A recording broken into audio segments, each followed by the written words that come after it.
दोस्तों आज के इस वीडियो में हम बात करेंगे ईपीएस 95 पेंशन की और पोस्ट ऑफिस की एमआई स्कीम के कंपैरिजन के बारे में कि दोस्तों दोनों में से कौन सी बेटर है। क्या ईपीएस 95 पेंशन बेटर है या फिर पोस्ट ऑफिस की एमआई स्कीम बेटर है। दोनों को आज के इस वीडियो में हम कंपेयर करेंगे और जानने की कोशिश करेंगे कि दोनों में से कौन सी बेटर है और आपका इस बारे में क्या राय है, आप कमेंट बॉक्स में जरूर बताइएगा। तो चलिए वीडियो को शुरू करते हैं और वीडियो शुरू करने से पहले आपसे एक गुजारिश है, वीडियो को लाइक कर दीजिए, चैनल पर नए हैं तो सब्सक्राइब जरूर कर दीजिएगा। तो चलिए अब हम कंपेयर करते हैं और जानने की कोशिश करते हैं कि ईपीएस 95 पेंशन और पोस्ट ऑफिस की एमआई स्कीम क्या है और इसमें दोनों में से बेटर कौन है। वैसे दोस्तों पोस्ट ऑफिस के एमआई मंथली पेंशन इनकम के बारे में ऑलरेडी मैंने एक वीडियो बनाया हुआ है, ऊपर आपको आई बटन में मिल जाएगा, नीचे डिस्क्रिप्शन में उसका लिंक मिल जाएगा, जरूर जाकर वो आप देखिए तो आपको पोस्ट ऑफिस की मंथली इनकम स्कीम के बारे में अच्छी जानकारी मिल जाएगी। तो आज के इस वीडियो में हम चलिए ईपीएस 95 मंथली पेंशन और पोस्ट ऑफिस की मंथली इनकम पेंशन के बारे में कंपैरिजन कर लेते हैं। तो चलिए दोस्तों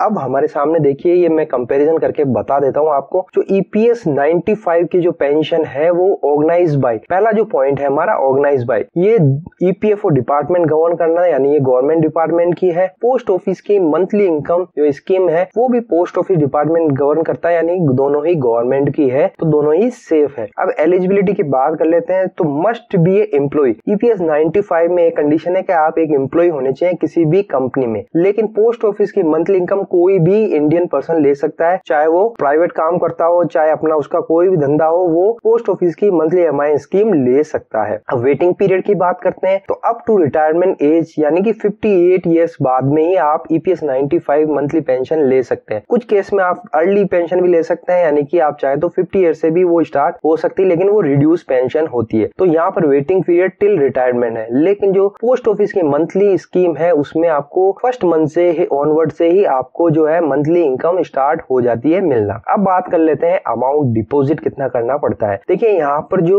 ईपीएस 95 की जो स्कीम है इसमें मंथली डिपॉजिट होता है कंपनी के द्वारा, एक कंपनी चालान के द्वारा आपके ईपीएस अकाउंट में एक अमाउंट जमा करवाती है हर महीने। और लेकिन जो पोस्ट ऑफिस की मंथली इनकम है यहाँ पर एक लमसम अमाउंट जमा होता है, चाहे वो एक इंडिविजुअल या ज्वाइंट अकाउंट के द्वारा भी जमा हो सकता है, जो फिलहाल 4.5 लाख और 9 लाख है इंडिविजुअल और ज्वाइंट अकाउंट के लिए। लेकिन दोस्तों हाल ही में बजट में भारत सरकार ने इसे बढ़ाकर 9 लाख इंडिविजुअल के लिए कर दिया है और 15 लाख ज्वाइंट होल्डर के लिए कर दिया है। 1 अप्रैल 2023 से वो लागू हो जाएगा। तो यहाँ पर एक लमसम अमाउंट हमें जमा कराना पड़ता है, जबकि ईपीएस 95 में मंथली जमा होता है। अब आगे बात करते हैं और बात करते हैं कि इंटरेस्ट रेट क्या रहता है। जी हाँ दोस्तों, ईपीएस 95 में एक फॉर्मूला वर्क करता है as per formula based on pension fund and service period. EPS 95 में एक फॉर्मूला होता है जो आपकी पेंशन फंड कितना जमा हुआ है, यानी आपकी पेंशनेबल सैलरी कितनी है, सर्विस पीरियड आपका कितना है, उसके बेस पे कैलकुलेशन होता है, एक फॉर्मूला बेस्ड है। जबकि पोस्ट ऑफिस की मंथली इनकम जो है वो गवर्नमेंट डिसाइड करती है इंटरेस्ट रेट क्या रहता है। राइट नाउ अभी जो है 7.1% है, लेकिन टाइम टू टाइम इसे गवर्नमेंट चेंज करती रहती है और ये बढ़ती ही रहती है। तो दोस्तों यहाँ पर इंटरेस्ट रेट वही करता है। अब टेन्योर की बात कर लेते हैं तो after retirement to till death then to nominee, जो टेन्योर होता है ईपीएस 95 मंथली पेंशन का, वो आफ्टर रिटायरमेंट चालू होता है और टिल द जब तक वो आदमी जिंदा है तब तक उसे मिलता है, उसके बाद में उसके नॉमिनी को मिलता है। लेकिन जो पोस्ट ऑफिस की मंथली इनकम एमआई इनकम है उसका टेन्योर 5 इयर्स का होता है, यानी वो 5 साल के पीरियड के लिए ही ये स्कीम होती है, जिसे आप फर्दर वापस 5 साल के लिए जो है अप्लाई कर सकते हैं। अब अमाउंट रिफंड की बात कर लेते हैं तो ईपीएस 95 में जितना भी अमाउंट आपका जमा हुआ पेंशन फंड में वो आपको वापस रिफंड नहीं होता है, यानी कि एक बार चला गया वापस रिफंड नहीं होता है। लेकिन पोस्ट ऑफिस की मंथली इनकम में आपको after 5 years full amount refund हो जाता है, यानी जितना भी अमाउंट ने जमा कराया है वो आपको वापस मिल जाता है और आपको मंथली इंटरेस्ट मिलता है, वो अलग होता है। वर्डल्स की बात लेते हैं। Company to company transfer dependency on company, यानी कि ये कंपनी पर डिपेंड करता है। जैसे जैसे आप कंपनी को चेंज करते हैं तो कंपनी के ऊपर डिपेंड करना है, स्ट्रक्चर चेंज होता है, आपको ट्रांसफर करवाना पड़ता है, काफी इसमें हर्डल्स होते हैं। लेकिन जो पोस्ट ऑफिस की मंथली इनकम स्कीम है इसमें कोई हर्डल्स नहीं होते हैं। आपको सिंपली नियर पोस्ट ऑफिस में जाकर एक एमआईएस अकाउंट खुलवाना पड़ता है, आपको एक लमसम अमाउंट जमा करवा के आपको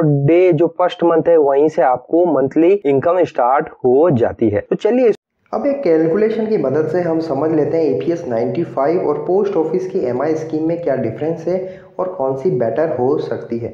यहाँ पर देखिए दोस्तों, ईपीएस 95 और पोस्ट ऑफिस एमआई स्कीम यहाँ पे जो टाइम पीरियड है EPS 95 में, जैसा कि हमें पता है मिनिमम 10 ईयर्स होता है, यानी कि एक 10 साल के बाद में ही हम इस EPS पेंशन के लिए एलिजिबल होते हैं, जो हमें आफ्टर रिटायरमेंट यानी 58 ईयर्स के बाद में हम ले सकते हैं।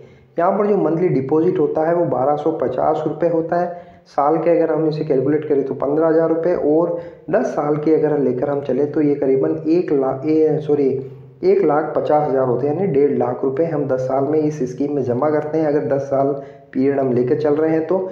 अब जो कैलकुलेशन फॉर्मूला होता है वो last 60 month average salary into pensionable service divided by 70।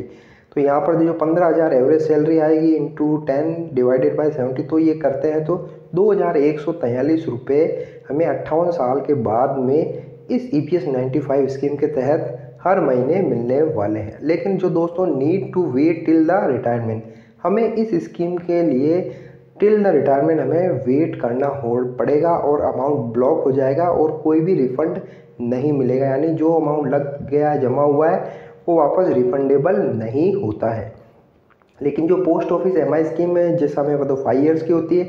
अब हम अगर जो इक्विवेलेंट इसकी अर्निंग करनी है 2,143 जो EPS 95 से है, वो सेम इक्विवेलेंट हमें अगर लेना है तो हमें लमसम 3,70,000 रुपये यहाँ पर जमा कराना पड़ेगा, तभी हम 7.1% जो इंटरेस्ट रेट अभी जो फ़िलहाल है उसको अगर हम लेकर कैलकुलेट करते हैं तो हमारी जो मंथली अर्निंग होगी इसमें 2,190 होगी। लेकिन जो monthly income will start first month से स्टार्ट हो जाएगी, टिल 5 ईयर्स हमें एवरी मंथ मिलती रहेगी, और आफ्टर 5 ईयर जो अमाउंट है वो भी हमें रिफंड हो जाएगा, यानी 5 साल में 3,70,000 जो हमें लगाया है वो भी हमें वापस रिफंड हो जाएगा, और मंथली हमें 2,190 रुपये की अर्निंग भी होती रहेगी 5 सालों तक। तो ये दोनों में एक कंपैरिजन है। इसको थोड़ा सा और हम समझने की कोशिश करते हैं कि अगर और कुछ पोस्ट ऑफिस MIs में कुछ अमाउंट कम जमा कराएं, यानी कि वही 1.5 लाख रुपये सेम हम पोस्ट ऑफिस MIs में जमा कराएं तो क्या निकल कर आता है।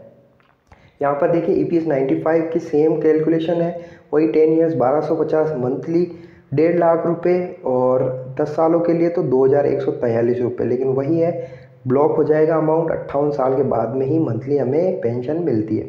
अब यहाँ पर देखिए दोस्तों पोस्ट ऑफिस MIs में अगर हम 1.5 लाख रुपये लगाएं, वही लमसम जो 1.5 लाख EPS 95 में लगाए तो वो यहाँ पर हम लगाते हैं 7.1% के इंटरेस्ट से हम कैलकुलेट करते हैं तो 888 रुपये 888 रुपीज़ मंथली हमें मिलते हैं। लेकिन अगर आप इसको 5 सालों के लिए कैलकुलेट करोगे तो यहाँ पर ये निकल कर आता है 53,280 रुपये 53,280 रुपीज़, और जो आफ्टर 5 ईयर्स यानी 5 साल के बाद में हमें जो 1.5 लाख रुपये लगाया है वो भी हमें रिफंड हो जाएगा। तो 1.5 लाख प्लस 53,280 को हम जोड़ेंगे तो ये करीबन 2,03,280 रुपये होता है, जो फर्दर हम कहीं पर इन्वेस्ट कर सकते हैं। तो ये देखिए दोस्तों पोस्ट ऑफिस के MI स्कीम और EPS 95 में ये डिफरेंस है। यहाँ पर हम इक्विवेलेंट मतलब एवरी 5 ईयर्स पैसे को रोटेट कर सकते हैं, वापस जो पैसा है उसको वापस रोटेट करके उसी में लगा सकते हैं। लेकिन EPS में एक बार पैसा चला गया आफ्टर 10 ईयर्स तो वो ब्लॉक हो जाता है 58 ईयर्स तक। तो दोस्तों ये था कंपैरिजन EPS 95 और पोस्ट ऑफिस की MI स्कीम में। आपको ये कंपैरिजन कैसा लगा कमेंट करके ज़रूर बताइए। आपको क्या लगता है कौन सी बेटर हो सकती है, वो भी आपकी राय ज़रूर दीजिएगा। दोस्तों वीडियो अच्छा लगे तो प्लीज़ लाइक शेयर ज़रूर करिए, चैनल पर नए हैं तो सब्सक्राइब करना ना भूलिए। तो फिर मिलते हैं, थैंक यू वेरी मच।